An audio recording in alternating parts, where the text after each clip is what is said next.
a lot of people. All right. How are you, Tim? I'm well, Steve. Yeah. It's great to see everybody out, including you. Yeah, and you We too. haven't seen each other since COVID. Yeah. Right. Yeah. It's been a while. Yeah. It's been a minute, Yes. as they say. How have you been? I've been well. How's everybody else been? Great. It's great to be out at a movie theater, right? In New York City. And we're all still here. Where did you shoot this and when? Like, was it during? We shot it actually 9 months ago. Wow. Yeah. So we shot it in maybe 10 months ago, 10 months ago. We shot it in December. So pre-vaccination and all Yes, that, yeah. we shot it in December of 2020 Where? It must have in been. Nashville. Well, about 45 minutes east of Nashville. Okay. And most of the crew is from Nashville, and I stayed in the town, in a little hotel.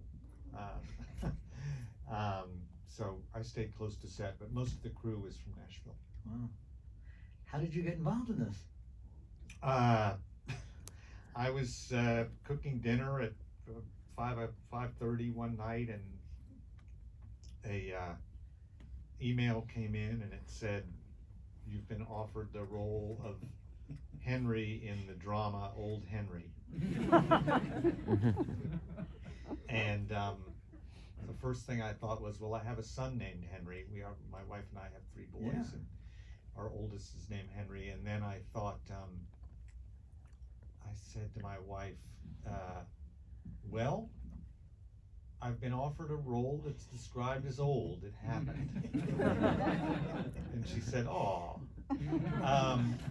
And then I read it and found it irresistible in its way. And then the next question was whether I could fill the shoes. And that took a little bit of thinking. But what most interested me was, and you're the father of a boy, was the tension that happens inside of a parent as to whether you expose your kid to the challenges and dangers of the outside world, or conceal them, or protect him or her, and that kind of beating heart of this movie really interested me as much as the fact that I would get to ride horses and shoot guns, et cetera, et cetera.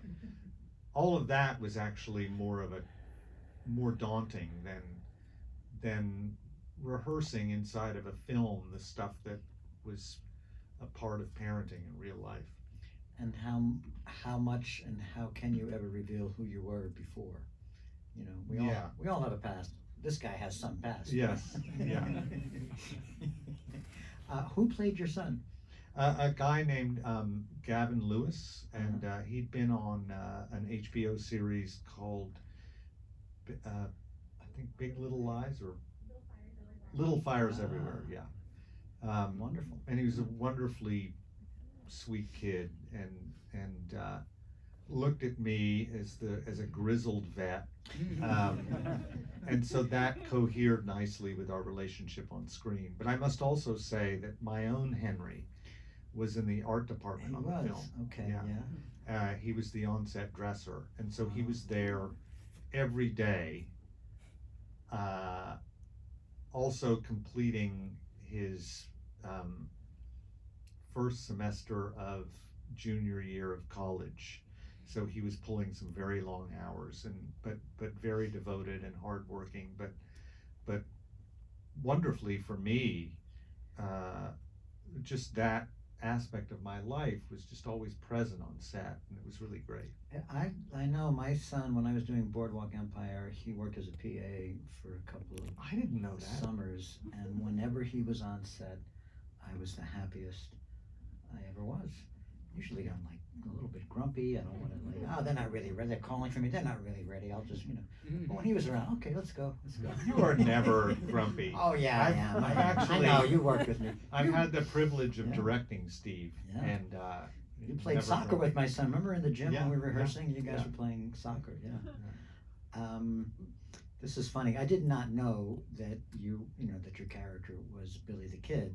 So I also did a Western. On the third season, I do a TV show called Miracle Workers, and in the third season, it was a Western, and it's a comedy, and I played a character named Benny the Teen. Oh my God! So you get to be Billy the Kid. I'm Benny the Teen. I think you're doing fine, Steve. Yes, thank you. I think you are too. How much fun is it to go to work and be outside and be around horses and did you have how much training did you have with a gun? Well, I'd I'd done Buster rehearsal? Scruggs. Yeah, And so yes, of course. I did a lot of Yeah. yeah, we have in common that we owe our careers to the Coens. Well, you've done some stuff before. I do. Maybe you don't so much. I'd done Buster Scruggs and had done a lot of work with the pistol. 6 Right. months of training on it to do the spins and all that stuff. What was interesting about this character is he uses the pistol in a completely different way. Yeah, there's not a lot of, you spun it a couple of times in this, but it's not about, Right. when you're really in a gunfight. It's a not, tool. It's yeah, more of an yeah. appendage, Yeah. and it really is about utility and restraint. Right. Whereas Buster Scruggs is performative and about flash, and so it was in a sense relearning it, Mhm. and just I probably loaded and unloaded that pistol. I'm not exaggerating, about 1,000 times. I lived with it for Yeah. months, and at a certain point, my wife, because we'd be on Zoom, and she would say, "You just got to fucking stop unloading the pistol and loading it while we're talking," and I think she had a point. Yeah, so there was a lot of, it was kind of relearning it, Right. in a way. Right. And you've ridden horses and you've Right. did that, yeah. And I've done, I've done enough westerns where Yeah. I've ridden horses and the last western I did before Buster Scruggs. So in Buster Scruggs I had to ride and play the guitar on the horse while I was riding, which is very tough because it meant that I couldn't neck rein. And luckily before that, it's always the movies that are training you before the ones you do next. Right. I'd done this western called The Homesman with Tommy Lee Jones, and that he directed. And he's very perspicacious and exacting about the horseback riding. And so he said, "Do you ride a horse?" And I said, "Yeah, Tommy. Are you answering me like an actor?" And I said, "Well." And so he asked that I go down to San Saba and spend a week on his ranch and ride with him every day. And I'm a husband and I've got 2 kids, and so I said no. And I said, "I promise you I'll be able to ride." And so he said, "Well, you got to get down here a week early and work with the Wranglers, because I don't want any bullshit riding on my film."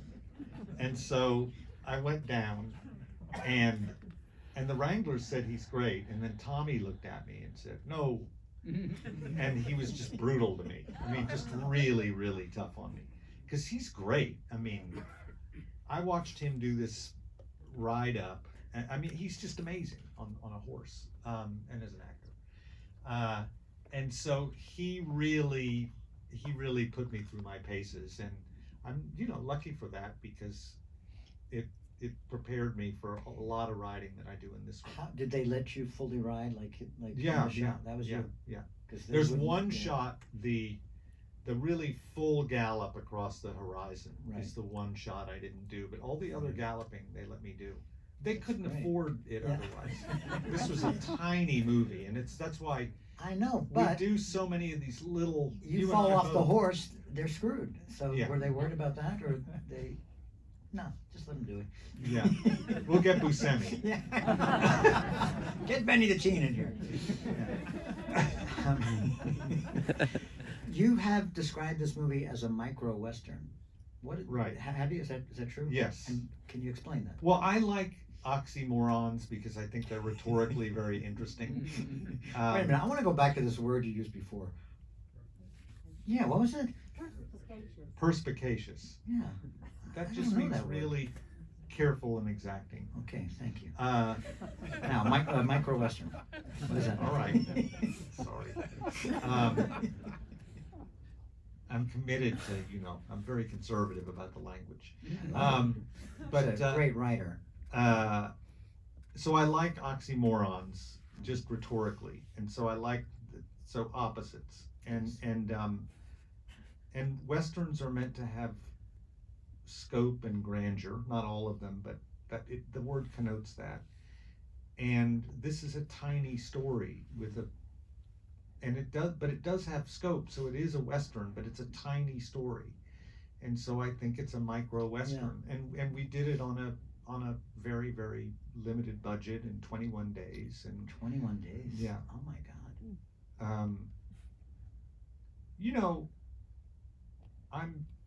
I'm 57, and I've done, did most of my movies on film.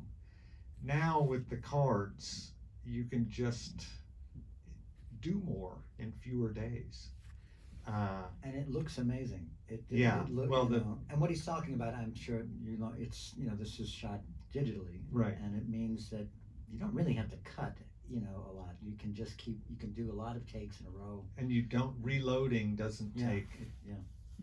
a lot of time, and you're not dealing with short ends and ends of magazines of film, et cetera, et cetera. And then I guess it also helps that you're shooting a lot outside, so there's not a lot of lighting, right, when you're outside. But still, it's such a beautiful looking film, and there's a lot of action in it, and there's a lot of intense scenes.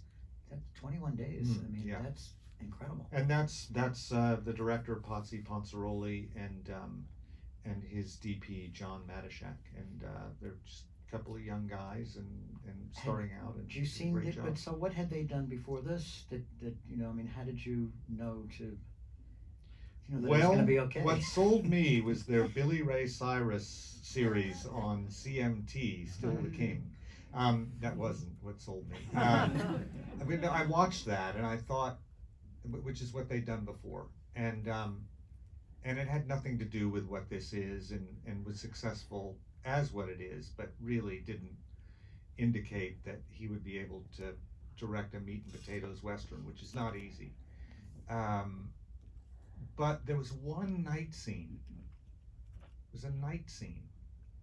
And I watched enough of their TV series to see this night scene, and I really loved the way they lit it.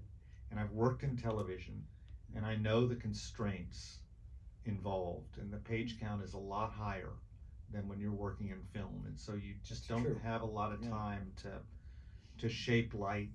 And I just thought, okay, they can give this a strong look, and then I met Potsy, and I just really liked him and trusted him, and they asked me to come on as a producer in that first meeting, and that was Potsy and his producer asking me that, and I said on two conditions: one, that I actually do the work, and so I really will come on and contribute, and that means you're going to hear from me a lot.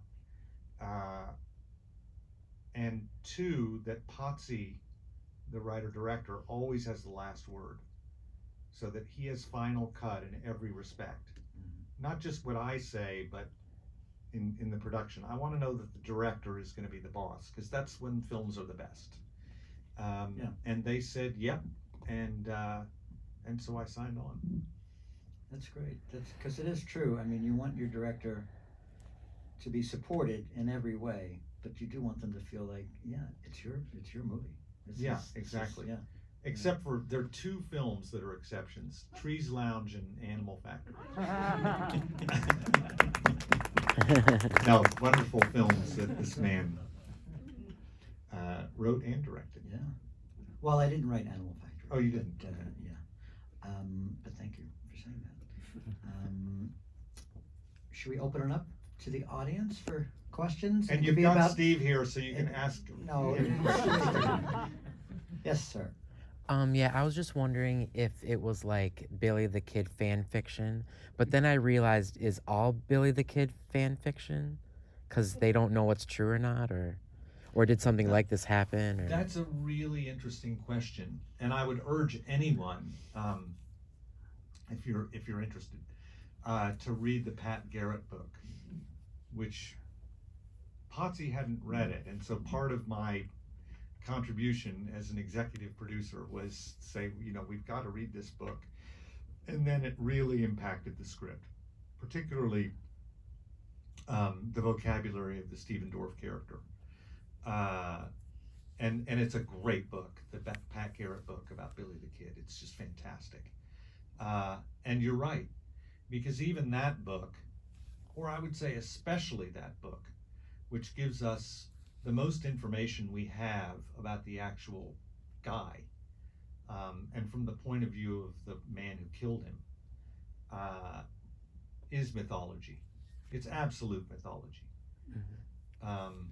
And yet at the same time, you learn what a simultaneously noble, loyal, and to his friends decent man Billy the Kid was, or William Bonney, but also what a horrible, horrible man he was. There are some passages in that book that'll make your toes curl. I mean, stuff that he did.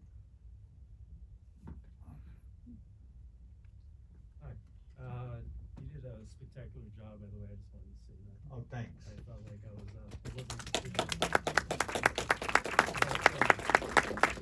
just wanted to ask, how much do you know about, I mean, the Pat Garrett book is like pretty much the only like nonfiction written about Billy the Kid and what happened.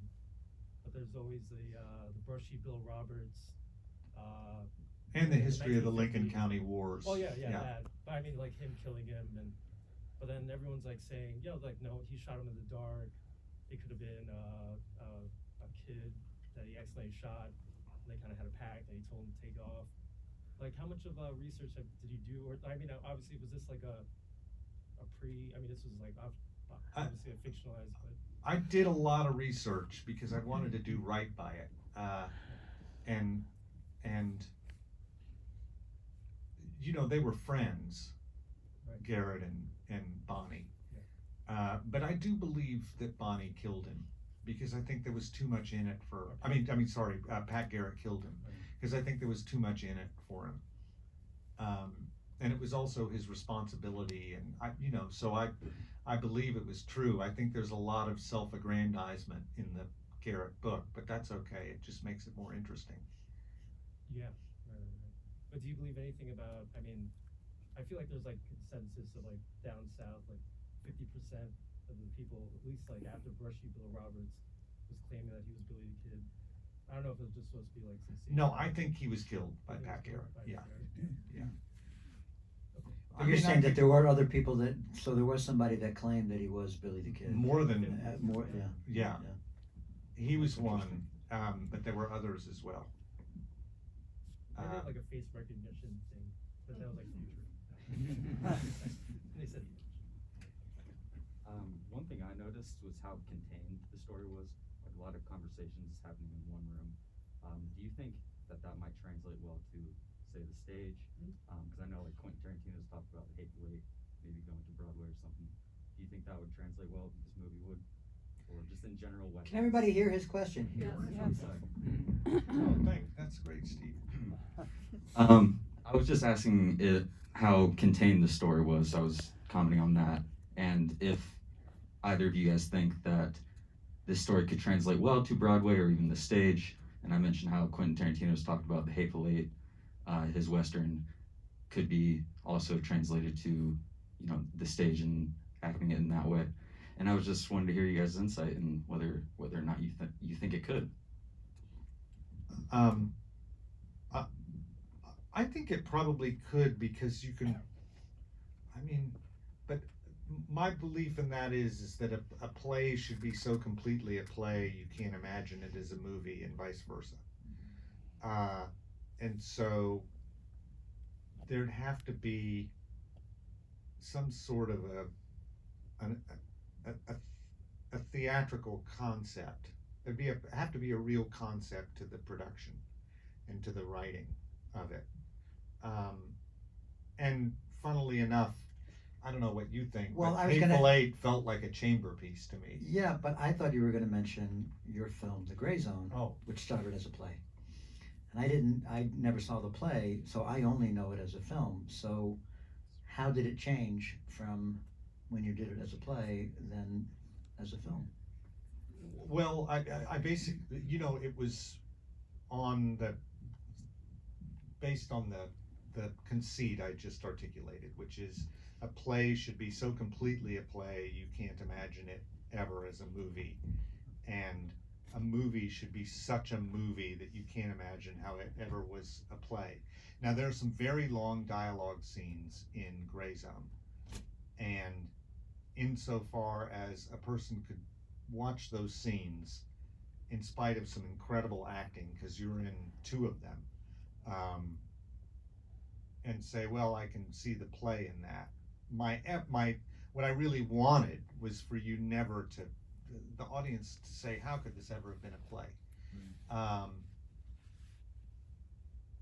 But the production that we did, or that Doug Hughes did, because he directed the play of Gray Zone at Manhattan Theater Club, was done on a blank stage, and it was a Holocaust movie set in Auschwitz to Birkenau, and all of the atmosphere was evoked through light and sound, and it was a wonderful production with a great lighting designer and a wonderful sound designer, and Doug Hughes's fantastic staging, and so you really saw nothing of the environment. And I thought, well, this could never be a movie. And people would say to me, you should do that as a movie. And I would say, it can't be a movie, it's a play. But then I went and had the privilege of acting in Thin Red Line with Terrence Malick directing. And I watched what he did with the use of image and, with environment in terms of what you saw. And it was just when we were shooting, so I hadn't seen the finished product yet, which then brought in sound and sound design and voiceover, et cetera, all that stuff that makes Terry's movies.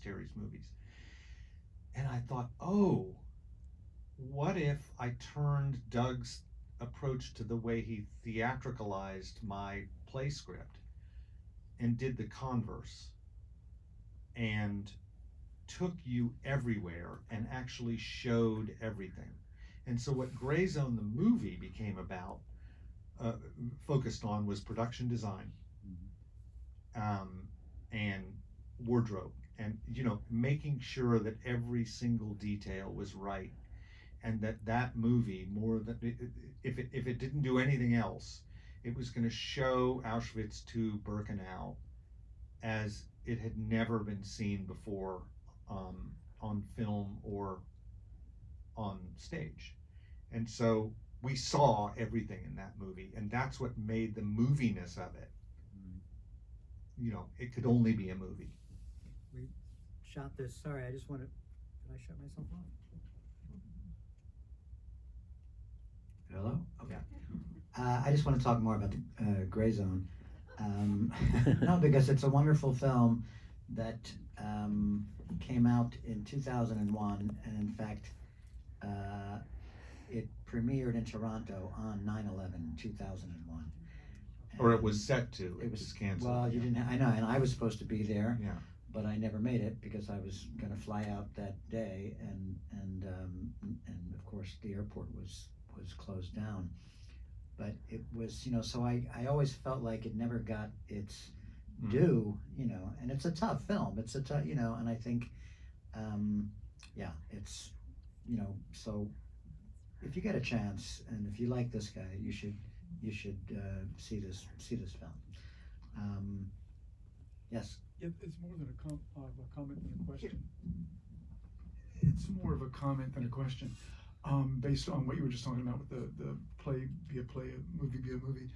The two words that came into my head while I was watching this was one, visceral. It was just so visceral, and the other was riveting. And I think it's because of the intimacy of how the things were shot, etc. I don't know how that would translate as a play. And then the cinematography, just the rustling of the grains, everything where you were. I don't know how that translates as a play. Right. I just don't, because it was just so beautiful to experience. Well, I think that's that's a real compliment to Potsy and his DP. And ultimately what you have to do is find the live theatricality of it and what the essence of that is that makes it truly a theater piece, and it would have to be a different animal. Yes. Would you care to explain to everybody why the young actor who plays the young Billy the Kid looks so much like you? You know the answer to that question? I do. Yeah, that's my oldest son, Henry, who was on the art Oh, department. that was, oh my goodness, wow. So he took the time off from his job as the on-set dresser, and played me. That's great. Yes, sir. I'm just curious, for both of you, do you guys have a favorite Western? Favorite Western? A favorite Western, wow. I remember as a kid or teenager seeing in a drive-in High Plains Drifter. I thought that was the fucking greatest thing I've ever seen.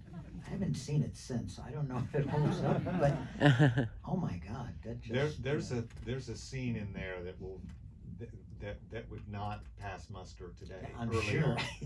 There's a scene early on that would not pass muster today, and I won't say what it is. Mine is Once Upon a Time in the West. How about you? Oh yeah, congrats on this fantastic film. And I just had a question. Can you share with us what was the most challenging part of this movie for you, and how did you overcome that challenge? The physical challenges were, it's two answers. So the physical challenges were manifold. I mean, that was just, it's just one thing after another. But that's great. That's what I want to do. I think you'll agree the challenges are why we do this. And so it's all a privilege. And the more I need to work on something, the happier I am, because what else am I going to do? But no, it's just, so it's exciting. I want that so much. And so just everything that he does, whether it's tying a knot or butchering an animal or working with the pistols or riding a horse or digging a ditch, all that stuff, when I was contemplating doing the role, it was just, wondering, okay, can I do this in a way that is going to meet the challenges? Because the last thing that you want to do as an actor is be on somebody's set and be ruining their movie by falling short. It's just, I don't ever want to be in that position. And usually I've only realized it when I see the movie. But I just didn't want to do that. And then the other one, I'll just be honest, I'm not the most, one of the big chores for me as an actor has been emotional availability. And so I was very worried about the last scene and dying in front of my son and really connecting with him in a credible way. And I just thought, okay, I would see it on the call sheet, moving toward me. But it really helped to have my own son on the set.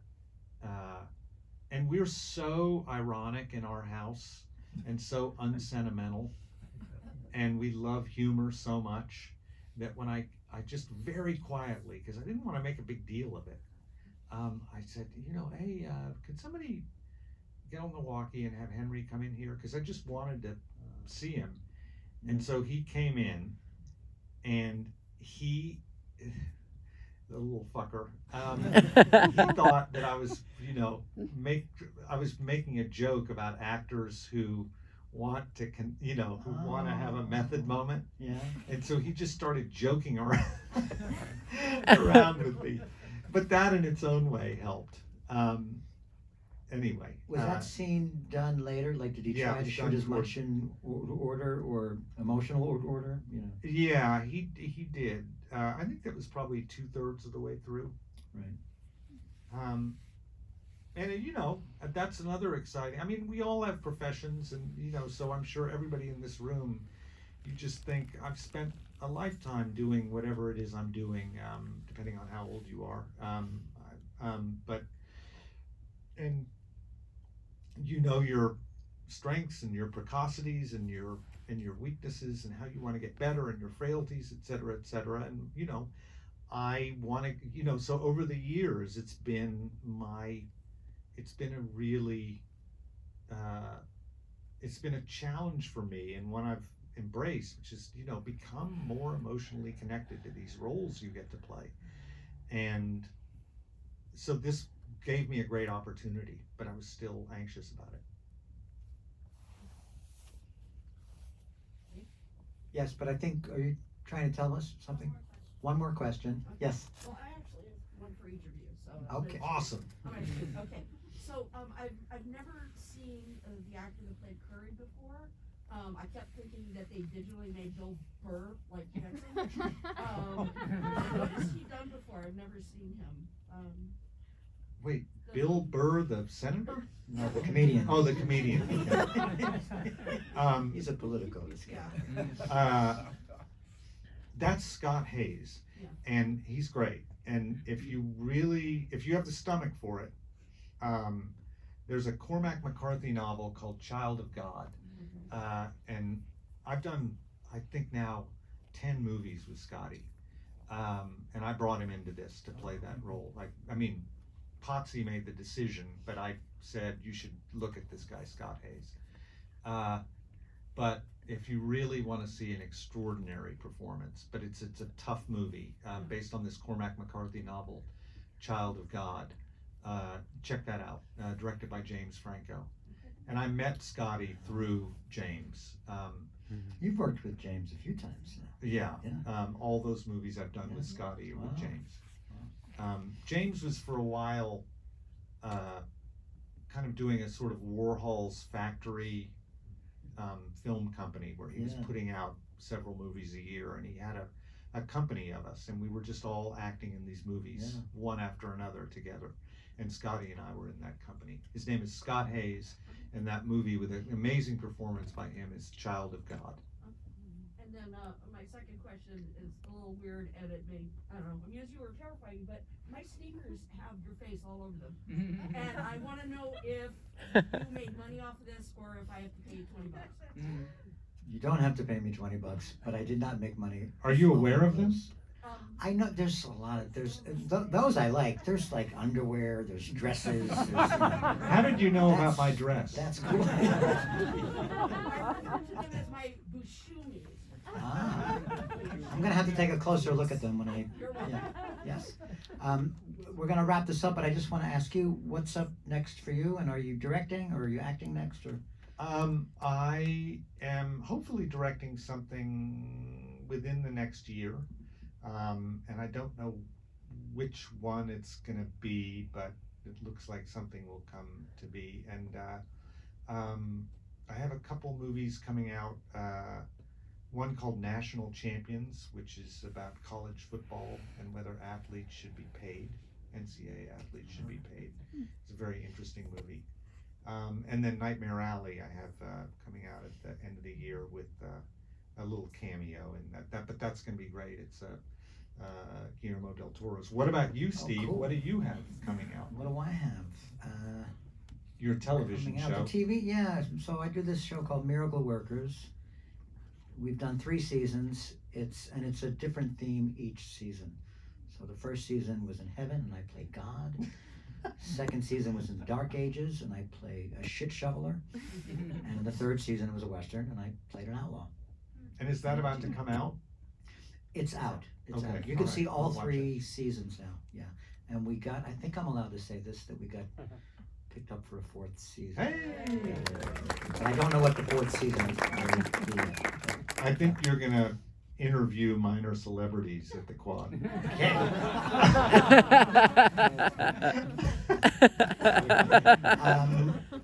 Thank you all for coming out, and this is out now. Or is Thank this is you. out now? This is it.